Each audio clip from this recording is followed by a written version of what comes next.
All right, next thing I got for you guys, we had a couple contract extensions. We had Gobert sign a 3-year 110 deal. Damn. Sengun 5 185. Jalen Green 3 106. Just curious with you guys, what was that contract extension situation like as a player, and what was it like just kind of when you signed that dotted line? Because you guys had a few throughout your career. First off, shout to those guys, man. Shout to Gobert, shout to Sengun, shout to Jalen Green. I actually thought they should have got more than that.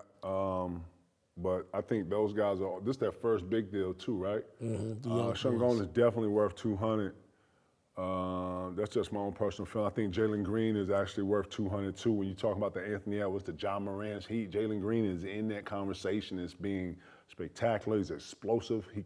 He has all the trimmings to be your next superstar. You know what I'm saying? I like how Houston looks. You know what I'm saying? I think they signed them at a deal right now. Straight up. He's because if they had waited like till next year. Oh, no, he would have got a super bag. Yeah, they signed them at a deal. But you know how it is when you get that first deal and the money on the table. You like, hold on, this is my first big one. Let me get that real quick, and then we'll figure out the rest later. Yeah. You know, so. That first big deal be everything, because that sets up everything else after that. And yeah, man, it's nothing like that day, man, that when you know, everything changes too, because you go into a different level of sophistication, if I'm being honest. You know, I can definitely say, you know, when you start This is when you find out who real. Yep. Real shit. The first one, like Gobert, he already on his second, third one. But the young fella, this is who you find out who real. Now I'm gonna be watching closely now. Yeah, he finna cut the grass. I'm gonna be watching a little more close now. Yeah, cutting the grass. Yeah. You finna cut the grass and see what all the. Oh, hold on. Right. Hey, you know what? You sophisticate yourself too, because now you're in another conversation of, you know, you're able to invest. You're able to actually accumulate, you're able to give opportunity, you're able to start opportunity. This is where you actually get all that off, you know what I'm saying? So, you know, I look forward to those guys being able to continue to grow. You know the one thing though, can never forget how you got here. You got to continue to work and you got to continue to reach levels and continue to push yourself. I always tell players, man, continue to dream, man. Do not get to the league and stop dreaming, because it's multiple levels on this level. You know what I'm saying? That's achievable. And yeah, good luck to those guys, man. Well deserving of it too, man. Just for context, Pete, you signed a 6-year, $85 million extension in 2001. Man, that's for a deal. And yeah, that's a deal. God damn, boy, they got you for man. Man, that's the 8th man in the God damn, that's like the 12th man. 12th man now. Yeah, 12th man. And then ticket for you, it was a record at the time. It was a 6-year deal, around $120 million. You probably know the exact amount, but it was around that. What year was that? 97. His was 97. Yours was, I believe, 2001. Hey, so when you look at that tell you where we went as far as the collective bargaining agreement. Because like in 98, we had a lockout. And then, you know, the owners was like, hold on. Right. And think about it. He signed in 97 a max deal for over 100. I signed a max deal in 2001 for 85. So we took steps back in the collective bargaining agreement during that lockout. You know what I'm saying? But you also took steps forward now, and without you guys, it wouldn't be where it is today. Right, absolutely. So, but like we took a step back to take a step forward. Definitely. Well, the economics of the league in the world was different then too. You know what I'm saying? We haven't even reached 2000 yet. We haven't even reached, you know, if I'm being honest. And then I was in line. Yeah, people in front of me, you know, the LJs, the Webbers, the Jawans, you know, I think the Lonzo Mournings, everybody was in front of me, you know, so it's a line.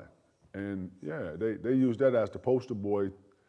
They used me as the poster boy of the league having rough times. Jordan left.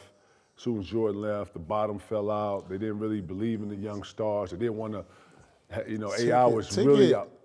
He don't get enough credit for you, like, the things you did for the league. Like, not only was you the first one out of high school, so you already set that trend. Now you opened up the pay wave with your contract. Like, those stories need to get retold. Like, dog, he is a pioneer of like where the league is today. Like, the main pioneer for that.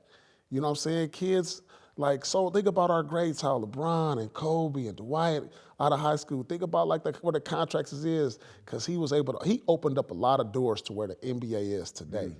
You know what I'm saying? And that need to be talked about more and wrote about, and I really need to have a movie about that. And you didn't even mention style of play in any of this either. With I didn't even KG. talk about the transcended the game. Yeah. Like this whole movie, that need to be talked about. That need to be like a fucking foundation of like the new wave of what the NBA is all about right now.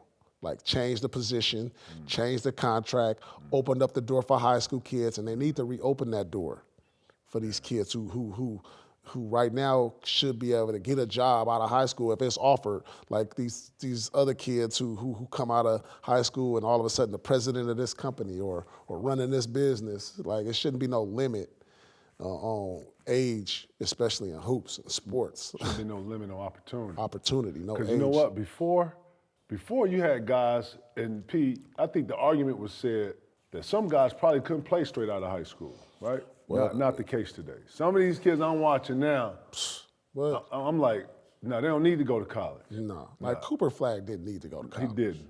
Like the kid right now, you wouldn't even AJ, see. The kid, AJ? yeah, that kid, who? Devansa. DeBansa? Oh my God. he's another He ready problem. right now. Listen, right now. Right now. Right now. Right now. I'm talking about like, why are we waiting? Why do I Man, have to I'm telling you, go dog. this way when, but you know what, too, man, to add on to what Paul said, man, you got to remember, too, man, we were all part of this conglomerate of wave of players that was coming in. I was just the first to get to it. A lot of the guys that you see me playing against, Paul, fucking Vince, Tractor, we all know each other. We all played against each other, you know what I'm saying, at one point, right? So at one point, I knew I was going to see I knew all of us was going to get to the league. The world didn't know what Vince Carter looked like. Probably the world didn't know what Paul Pierce looked like. The world probably didn't know what Chauncey looked like, but I did. So man, that's what I'm saying, bro. It could have been AI. It could have been. It was a collective. Yeah. But then back then, none of us knew code.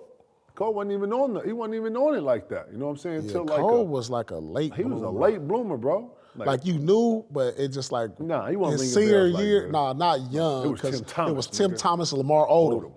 Them Like motherfuckers before in high school, you Cole, feel they me? was the names of the other classmen under us. Yeah, they was telling me, man, y'all gotta go see this guard. Man, it's a 6'11" guard in New York right now. When He I- handling the ball like Kenny Anderson. I was like, get the fuck out of here. Yeah. And it's a nigga in Patterson, 6'9", it's like a man I child. played against. I watched Tim Thomas when I first saw him at ABCD camp.